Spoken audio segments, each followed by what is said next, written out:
આ જગતનો જગ પ્રસિદ્ધ પ્રસંગ. આ દેશની અંદર ન ભૂલતો હોય તો ઈસવીસન 1984 માં કટોકટી લાગી. ભારત દેશના મહાન સંત કરપાત્રજી મહારાજ, અને એ વખતે 84 કે 89 બહુ મને તે કરપાત્રજી મહારાજ આ ધરતી ઉપર મહાન સંત હતા. અને કટોકટીની અંદર આપણે બધાએ જાણીએ છીએ કે ઇન્દિરા ગાંધીનું સાર્વભૌમ શાસન હતું, પરંતુ એ નાશ પામ્યો. કરપાત્રજી મહારાજ પાસે આવીને પ્રાર્થના કરે છે કે તમે મને શાસન પાછું અપાવો, કારણ કે આ સમયે તો બાપ પણ રાખ થઈ જતો હોય છે. આ વસ્તુ એવી છે. અને પછી તો કરપાત્રજી મહારાજે એક એની સાથે, તારું રાજ તને પાછું અપાવું, જાઉં આશીર્વાદ આપું છું, પણ આ દેશની અંદર ગૌ હત્યા થાય છે ને એ બંધ કર. આ બંધ કરતું. અને પછી કે વાંધો નહીં, હું કરી દઈશ. કે આ બધાને તો જાડા ચામડા, ના પાડવાની ખબર જ ન પડે એને. હું કરી દઈશ. કે સારું. સમય આવ્યો, પાછી એની સરકાર થઈ. અને પછી સમય ધીરે ધીરે જાતા કરપાત્રજી મહારાજ પત્રમાંથી પત્ર મોકલે છે કે ગૌ હત્યાનો કાયદો લગાડો. છતાં પણ એ નથી અમલમાં આવતું. અને પછી હજારો સાધુએ દિલ્હીની સંસદ ઘેરી. અને પછી નિર્દયી શાસને એને ગોળીબાર કર્યો. અનેક હજારો સંતોના મૃત્યુ પામ્યા, ગાય મૃત્યુ પામી. ગાય આગે ચલેગી, હમ ઉનકે પીછે ચલેગી. ગૌ હત્યા બંધ કરો ના સૂત્રો લાગ્યા. અને પછી વખતે કરપાત્રજી મહારાજ સાધુની લાશ હાથમાં ઉપાડતા કે આનું તો ઠીક છે, આ તો મરવા માટે જ થયા હતા, પણ આનું લોહી જે આ ધરતી ઉપર પડ્યું છે ને, એ સાવ તમારો સર્વનાશ કરશે. સાવ તમારો સર્વનાશ કરશે. અને ઇતિહાસ સાક્ષી પૂરે છે. એ દિવસ હતો ગોપાષ્ટમીનો.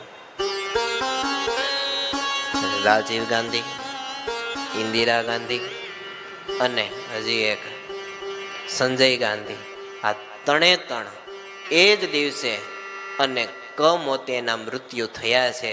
ઇતિહાસ સાક્ષી પૂરે છે. ઇન્દિરાને ગોળીએ દીધા, એના જ અંગરક્ષકોએ દીધા.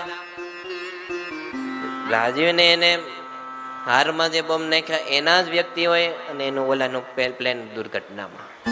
અને પાછળ વંશ પણ નાશ પામ્યો. માટે હે રાજા, જેને આને સહકાર આપશે એનો વંશ નાશ પામશે. માટે ગૌ હત્યા, પશુની હિંસા અતિ દૂર જઈ છે. ઉપરીચર વસુ પ્લેનમાં ફરનારા, જેને સ્વતંત્ર ઇન્દ્ર અને ઋષિના બેના ન્યાયની અંદર એને ઋષિ મુનિને તરફેણમાં નહીં, પરંતુ માનને ખાતર ઉપરીચર વસુએ ઇન્દ્રની તરફેણમાં યજ્ઞમાં હિંસા કરાય એવું અનુમોદન કર્યું. ઇતિહાસ સાક્ષી પૂરે, શાસ્ત્રો કહે છે કે એનું વિમાન પાતાળમાં કરી ગયું. માટે જે રાજા એને સહકાર આપશે એનો નાશ થશે. વળી તમારે પક્ષે જે થાશે રે, હશે રાજા તોય રાજ્ય જાશે રે. વળી આવું પૂજન જે કરશે રે, જાશે વંશ પોતે પણ મરશે રે.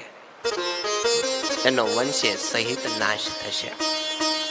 માટે જીવ હિંસા તો સ્વામિનારાયણ ભગવાન શિક્ષાપત્રીમાં પહેલો જ શ્લોક, હિંસા અહિંસા પરમો ધર્મ. મહારાજ પહેલો જ શ્લોક 11મો શ્લોક લખતા અહિંસા ન કરવી. નાના એવા જે માકડ ચૂ એ કોઈને પણ એની કોઈ પણ પ્રકારે હિંસા કરવી એ મહાપાપ છે. મહાપાપ છે. ટેવ છે, ઠીક છે, પણ જે દિવસે ઈશ્વર જે દિવસે એનું ફેરવશે, વચ્ચે ઘણા સમય પહેલા ઉપર તડતડ તડતડ તડતડ તડતડ અવાજ આવે. મેં કીધું એલા જો તો ઉપર શોર્ટ સર્કિટ થયું લાગે. તો કે સ્વામી શોર્ટ સર્કિટ નથી થયું, એ રેકેટ આલે છે. અને એ રેકેટે મચ્છરા મારે છે. અને મજા આવે, ટક ટક. અને તો ઓલા એમાંય આજે હીરા ઘસે એને ધડ કરીને આમ માકડને આમ ઉડાડે ને એવી એને મજા લઈ. પણ જે દિવસે સજા દેવા ઊભું રહે છે ને, કારણ કે જીવ તો બધાયમાં છે બાપ. આમ ટક કરીને આમ કટોરો ઉડાડે તો તરત લોહીની શેડ ઉડે અને એને આનંદ આવે ગયું એમ. માટે નાના એવા જીવની પણ હિંસા ન કરવી. ઈશ્વરની પાસે, તારી પાસે તો એટલું હાથ એકનું રેકેટ છે, ઈશ્વરની પાસે રેકેટ છે આખું બ્રહ્માંડ આમથી નામ ફેરવી નાખે. હે બુદ્ધિ કામ ન કરે. માટે ઈશ્વરના ડરથી ચાલી જીવ હિંસામાં ક્યારેય ન જશો, બહુ મોટું પાપ છે.